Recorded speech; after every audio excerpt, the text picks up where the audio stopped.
गेहूं को लेकर जो मची खींचतान है ये दिखा रहा है कि सरकार कितनी दुविधा में है, कितने असमंजस में है। देश में गेहूं की बढ़ती कीमतों को देखते हुए आने वाले दिनों में सरकार बड़े फैसले ले सकती है, ये फिर कहा गया है। इसके लिए गेहूं पर इंपोर्ट ड्यूटी घटाने के साथ स्टॉक लिमिट को लेकर फिर सख्ती की जा सकती है, ये बात सामने आई।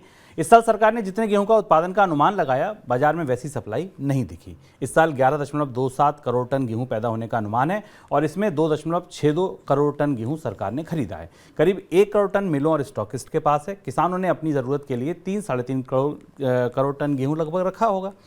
इसके बाद करीब 4 से 5 करोड़ टन गेहूं बचता है, वह लंबे समय से बाजार में नहीं आ रहा है। कहाँ है पता नहीं चल रहा है। जब स्टॉक लिमिट नहीं है, किसानों के पास नहीं है, सरकार को खरीदने में आया नहीं, तो क्या उत्पादन ही कम हुआ था? लेकिन सरकार तो ये कह रही नहीं, उत्पादन तो ठीक हुआ था, बल्कि पिछली बार से ज़्यादा हुआ था। तो अब इसको ध्यान में रखते हुए सरकार नई कोशिशें फिर से करने जा रही है। तो पहली कोशिश जो है सर, वो है इंपोर्ट ड्यूटी घटाने की। क्या आपको लगता है ये क्या संकेत देना चाहती है सरकार?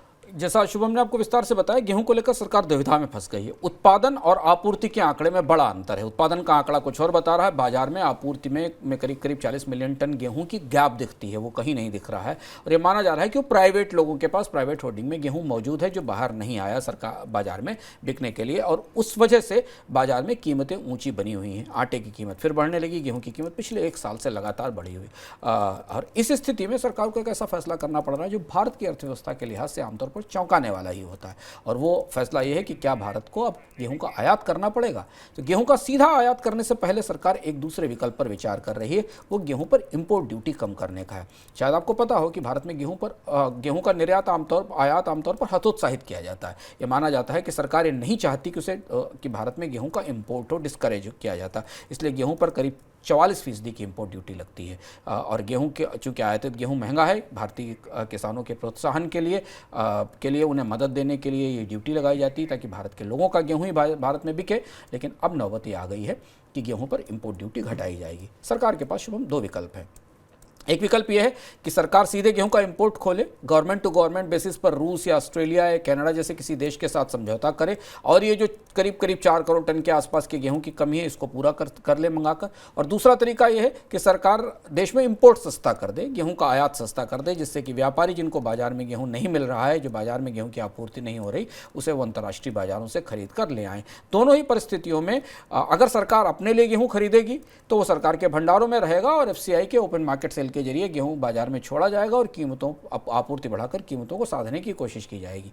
और अगर व्यापारियों को सस्ता गेहूं आयात करने की छूट मिल गई तो गेहूं बाजार में आने लगेगा। लेकिन गेहूं के आयात की संभावनाएं बढ़ने लगी हैं। ऐसा दिख रहा है कि खरीफ सीजन खत्म होते होते सरकार को किसी न किसी स्थिति में गेहूं को विदेश से मंगाने का रास्ता खोलना पड़ेगा, यानी भारत में लंबे समय बाद विदेश का गेहूं आएगा, इंपोर्ट होगा।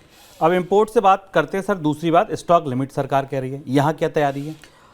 दूसरी बात जो शुभम ने आपको बताई कि जो मिसिंग गेहूं है, जो गायब है, जो नहीं मिल रहा है, उत्पादन और आपूर्ति में जो अंतर है, उसके लिए एक नए सिरे से कोशिश और सरकार करने की कोशिश कर रही है कि शायद स्टॉक लिमिट को और सख्त किया जाएगा। जो प्राइवेट होल्डिंग में गेहूं है व्यापारियों के पास, या जो थोक व्यापारियों के पास गेहूं है, उसको लेकर और सख्ती की जाएगी।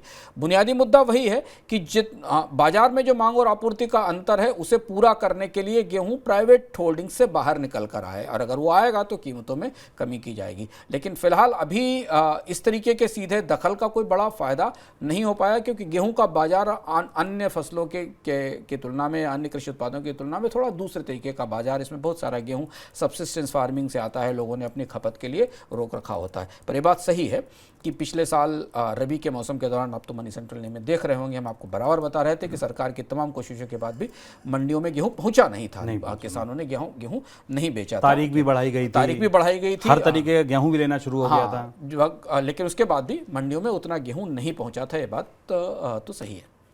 तीसरा और सबसे बड़ा सवाल सर ये कि क्या वाकई इतनी कमी है कि सरकार इतनी अफरा तफरी की इंपोर्ट भी कर लो, स्टॉक लिमिट भी लगा दो, कैसे भी, क्या वाकई अनाज की इतनी कमी है देश में? कमी से ज़्यादा जो सेंटीमेंट है बाजार में फूड प्राइसेस का, वो महंगाई की तरफ है।